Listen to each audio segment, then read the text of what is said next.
friends, it's me, Desiree with Clearday. Welcome to Art Critique. In this series, we will be going over the 10 most popular styles of art. In today's, we're going to be covering the first two, which is going to be abstract and impressionism. We'll start off by critiquing each artwork by answering a series of questions. Then afterward, I will be telling you more about each work of art and the artist. Let's get started. So we're going to start with abstract.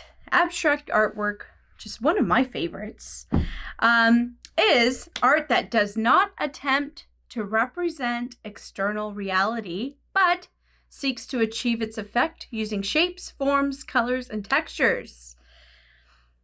So now you'll see our first piece of artwork.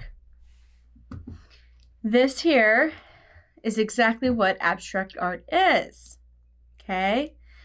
It's a painting done by Richer. It is called Abstract Painting 599, and it was painted in 1986. So I just want you to look really closely at this painting, okay? What do you see? What sticks out to you most? What does this painting make you think about? What do you think the artist was trying to make you think about? All right. For our next critique, I'm going to ask you to use your imagination. All right. I want you to pretend that you're inside this painting. What does it feel like? You're walking around in this painting. What are you feeling? Try to think of 3 words to describe the feeling. Okay, so I want you to think of 3 words.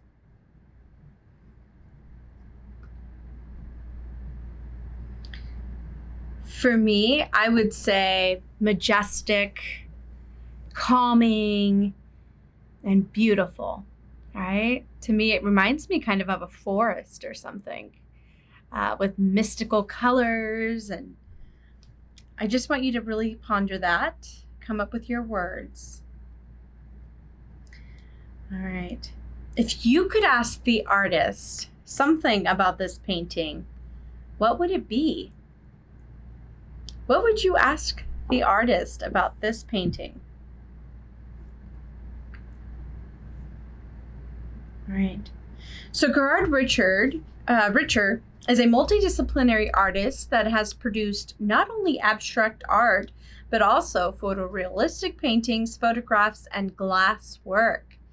He's regarded as one of the most important contemporary German artists of our time.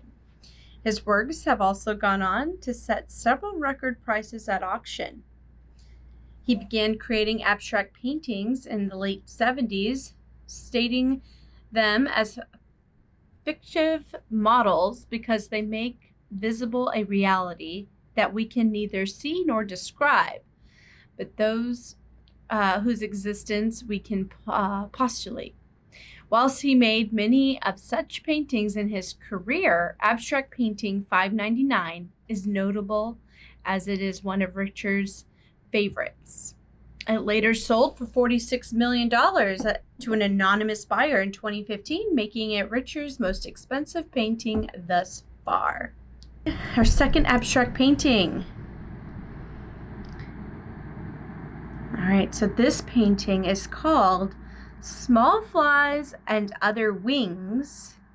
It was painted in 2013 by Indonesian artist Christine I. Cho. All right, so looking very closely at this painting, what shapes do you see in this painting? What types of shapes can you see? Do you see circles, squares, triangles, other types of shapes? What shapes can you spot here? What kind of lines can you see in this painting? What sort of lines does this artist use?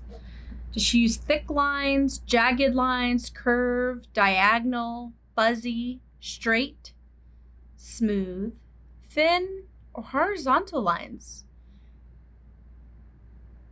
Maybe a mixture? All right. What caption would you give this painting? Remember, this painting is titled Small Flies and Other Wings. Does the title make sense to you? Does that title of this painting make any sense? If you could caption it, what would you caption? All right. Christine Achoy holds herself strongly against her Indonesian contemporaries. Small Flies and Other Wings had a high estimate of $154,120 at Phillips 20th Century and Contemporary Art and Design evening sale in 2017. It was then realized at over 700% of this estimate, with a hammer price of $1.25 million. She's one of Indonesia's most prominent artists. Choi's works exude the traits of abstraction. This includes her internal world of thoughts, melancholy struggle, pain and happiness that manifests through her practice and onto her dynamic canvases. All right, so we're going to be moving into Impressionism. The Impressionist artists were not trying to paint a reflection of real life, but an impression of what the person, light, atmosphere, object, or landscape looked like to them. And that's why they were called Impressionists. They tried to capture the movement and life of what they saw and show it to us as if it were happening before our eyes. Let's take a look at our first painting. This is one of my favorites. I had a friend in school who actually sketched this out and put me in the middle there with holding the glass. This is called Luncheon of the Boating Party by Pierre-Gustave Renoir. For a long time, I pronounced his last name Renoir, but it's Renoir. All right. In this painting, can you tell the season or the time of day? What kind of clues do you have? If you look at the title, it's telling us it's around lunchtime, right? It's a luncheon. You can see the light on the edges of the painting that indicate daytime. What season do you think this painting is in? There's lots of greenery on the plants, right? What is the mood of this painting? Look at the subjects, the colors, and the lighting. What's happening just outside the edges of this painting? What do you think is happening just outside the edges of this painting? What do you think might have happened right after this painting was made? If you picture yourself there, what happened right after this painting was made? Luncheon at the Boating Lake is a classic Renoir. It is contemporary, it shows people enjoying themselves, and is painted with fluid brushstrokes and is finished in Renoir's familiar, rich, and glossy style. Renoir loved the boating lake just north of Chateau. It was adjacent to the Hotel Fournaise, where Renoir had courted his wife Aline, and where the two often returned in summer. The painting is thoroughly impressionist. It depicts a modern scene, contemporary clothing, and does not seek to impart any moral message. This is just about people having fun on a Sunday afternoon. One of the greatest of Impressionism, Renoir liked painting pretty women in beautiful settings and often showing degrees of feminine sensuality, a tradition that goes back to the art of Rubens and Watteau. Inspired by the work of Camille Pissarro and Edouard Monet, Renoir is one of the artists to enter his paintings in the first Impressionist exhibit in Paris in 1874.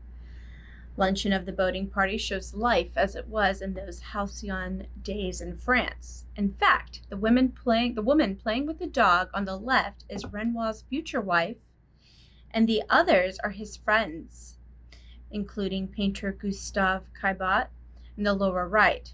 Renoir continued painting well into old age, even while suffering from rheumatoid arthritis and ankylosing of his right shoulder. Interestingly, his three sons became artists and filmmakers, notably actor Jean Renoir in 1894 to 1979. Our next Impressionism painting. This was done by Vincent van Gogh, and it's titled Starry Night. It was painted in June of 1889. Looking at this painting, do you see any shadows? Are there any shadows in this painting? How does the light create the mood here? What are the shadows and the light doing here?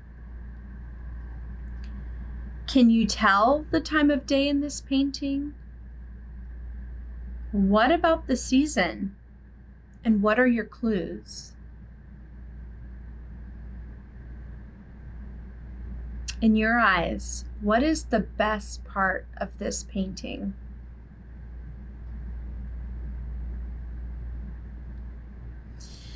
The Starry Night, created by Vincent van Gogh in June of 1889, is an oil-on-canvas painting that fully describes the view of the artist from the east of his asylum room through the window at night.